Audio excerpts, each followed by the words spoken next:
नमस्कार, स्वागत है आपका इंडिया न्यूज़ के डिजिटल प्लेटफॉर्म पर। मैं हूं आपके साथ अक्षता विकल। चुनावी तैयारियों में जुटे राजस्थान में बुधवार को सूबे के मुख्यमंत्री अशोक गहलोत ने एक तस्वीर शेयर करते हुए हलचल पैदा कर दी है। आपको बता दें कि ट्विटर पर साझा की गई तस्वीर में मुख्यमंत्री अशोक गहलोत के साथ सचिन पायलट बैठे हुए दिखाई दे रहे हैं। वहीं तस्वीर के साथ गहलोत ने एक कैप्शन लिखा है।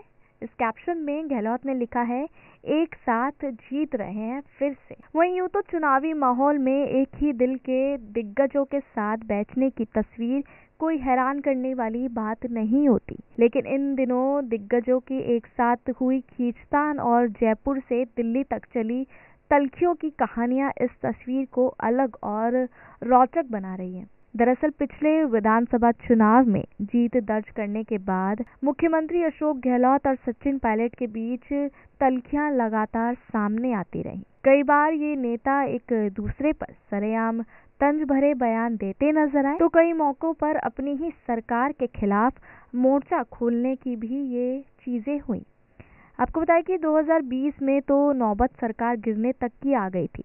आखिरकार केंद्रीय के नेतृत्व में दखल दिया और कई प्रयासों के बाद दोनों नेताओं के बीच खटास थोड़ी कम हुई। हालांकि इस शांति को कुछ दिनों के सीज फायर के तौर पर ही समझा जा रहा था, लेकिन अब विधानसभा चुनाव से ठीक पहले अशोक गहलोत ने ये तस्वीर ट्वीट करते हुए एक राजनीतिक संदेश देने की कोशिश की है।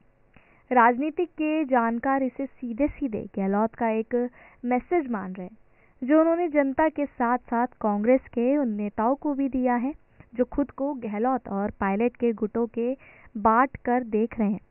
दरअसल गहलोत के मुख्यमंत्री होने और उनके चुनाव में एक्टिव होने के बाद भी राजस्थान में कांग्रेस पार्टी ने मुख्यमंत्री पद का चेहरा नहीं बताया। माना जा रहा है कि ऐसा इसलिए किया गया ताकि सचिन पायलट खेमे से होने वाली किसी भी बगावत को टाला जा सके और चुनाव के बाद इस पर कोई फैसला लिया जा सके। ऐसे में कांग्रेस के जमीनी कार्यकर्ता भी पायलट और गहलोत खेमे में बट गए। ये अगलाव टिकट बंटवारे से लेकर चुनावी रणनीतियों में बनाने के दौरान भी देखा गया। वहीं बीजेपी लगातार अपने विरोधी की इस कमजोर कड़ी पर लगातार हमलावर है। हालांकि अब चुनावों से ऐन पहले गहलोत ने ये तस्वीर साझा करते हुए कार्यकर्ताओं और नेताओं को संदेश दे दिया है कि वो एक होकर कांग्रेस के लिए तैयारी करें और ये माने कि उनकी पार्टी नेतृत्व भी एक ही है। साथ ही साथ ये मैसेज बीजेपी को भी है, जो खुद राजस्थान में बिना मुख्यमंत्री पद का चेहरा सामने किए चुनाव लड़ रही है। फिलहाल के लिए खबरों में इतना ही। देखते रहे इंडिया न्यूज़ का डिजिटल प्लेटफॉर्म।